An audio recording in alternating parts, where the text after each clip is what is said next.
এবং বিশেষ অতিথিবৃন্দ বেলুনুড়ি অনুষ্ঠানের উদ্বোধন করছেন।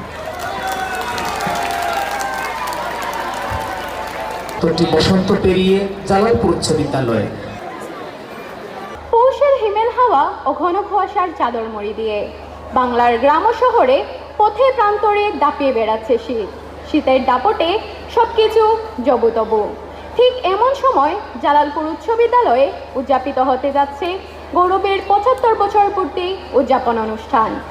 শতব্যস্ততার মাঝেও সবকিছু উপেক্ষা করে দেশে বিদেশের বিভিন্ন প্রান্ত থেকে বিদ্যালয়ের ৭৫ বছর পূর্তি উদযাপন অনুষ্ঠানে উপস্থিত থাকার জন্য সবাইকে জানাই উষ্ণ অভিনন্দন।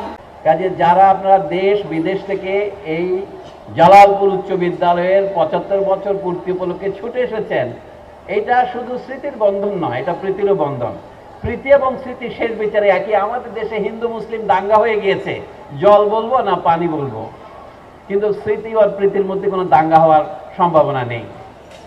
আমি আপনাদের আরও একটা জিনিসের প্রশংসা করব, সেটা হচ্ছে জালালপুর নামটা, এটা আপনারা দেন নাই, আমিও দেই নাই।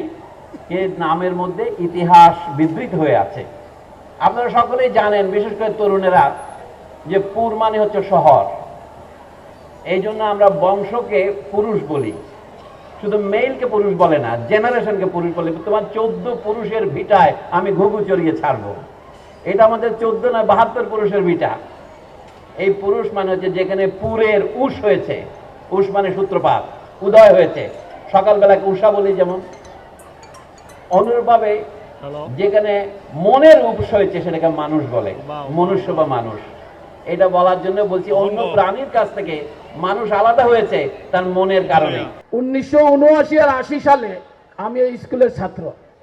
আমার বাগানে একটা ফ্যান্ট কিনিয়া দিছিলাম, যে আমার ফুট যে সময় স্কুলও যাইবা, 6 পড়তে হইবা, ফ্যান্ট পিন্দিয়া স্কুলও যাইবা। তো আমি ফ্যান্ট পিন্দিয়া পয়লা যেদিন স্কুলও আইসলাম, ওই স্কুলও তো আমারে আমার বন্ধু বান্ধব হলে আজব এক চিড়িয়া হিসাবে দেখলাম। কারণ তখন আমরা হকলে লঙ্গি পিন্দিতাম, স্কুলও আইতে স্যান্ডেল প্রায় সময় থাকতো না, স্যান্ডেলটা কইতাম ফংস। বেশিরভাগ সময় খালি ভাবে আইতাম, আর লঙ্গি আর এখন শার্ট। আমি যেদিন প্যান্ট পিন্দি আইছিলাম, আমিও শর্মাইলাম, আর আমার বন্ধু বান্ধব হলো আমার বাড়ি কিলা চাইদা, তো ইগু সুঙ্গার ভিতরে হামাই গেছে কিলা।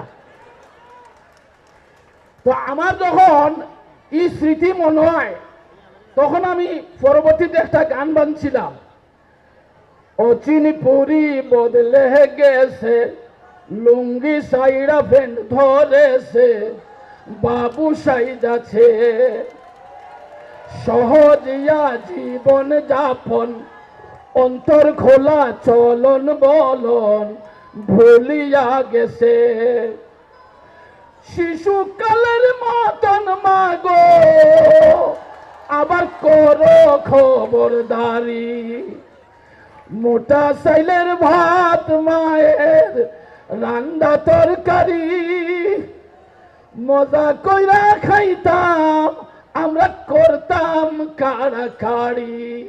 আগের সেই সময়টা সহজিয়া জীবন ছিল, সহজ সরল মন ছিল। এখন অনেক উচ্চ শিক্ষিত হয়েছি, কিন্তু মনটা জটিল হয়ে গেছে। দেখতে পাচ্ছি এত সুন্দর, এত সাবলীল আয়োজন, যদি আমাদের মধ্যে সম্প্রীতি না থাকে তাহলে কোনোভাবেই সম্ভব নয়। আমি মনে করি আজকের এই অনুষ্ঠান জালালপুরের ইতিহাসে একটি মাইল ফলক হয়ে থাকবে। আগামী 50 বছর হয়তো এ ধরনের একটি মিলন মেলা হয়তো করা সম্ভব হবে কিনা, হয়তো এর চেয়ে ভালো অনুষ্ঠান হতে পারে, কিন্তু আমি মনে করি এই মুহূর্তে জালালপুরের ইতিহাসে এটি সবচেয়ে বড় একটি মাইল ফলক হয়ে থাকবে। এবং আগামী 50 বছর জালালপুরের ইতিহাস খুঁজতে গেলে এই অনুষ্ঠানকে আমার মনে হয় খুঁজতে হবে। আমি তাই এই অনুষ্ঠানের যারা এত লং টার্ম, একটি বছর পরিশ্রম করে অনুষ্ঠানকে সফল ও সার্থক করেছেন, তাদের সকলের প্রতি কৃতজ্ঞতা জানাচ্ছি।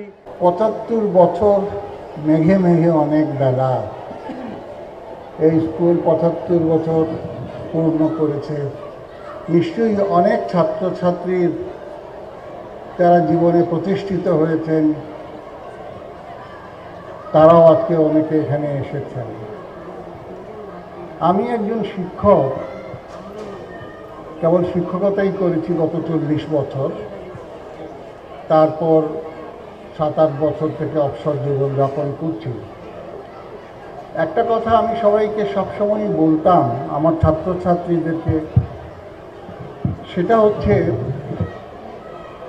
আমরা যখন শিক্ষকতা করি প্রথম দিন থেকেই একটা কথা প্রত্যেকটি শিক্ষকের মনে রাখা উচিত যে তিনি কিন্তু একটা ছাত্রের জীবন গড়ে দেন। এটুকু বিশ্বাস করি যে আজকে আমরা যে অবস্থানে এখানে দাঁড়িয়ে আছি, যে অবস্থানে আছি, আমাদের সবার জীবনে কিন্তু আমাদের স্কুল এবং কলেজ বিশ্ববিদ্যালয়ের একটি অমূল্য অনস্বীকার্য ভূমিকা আছে।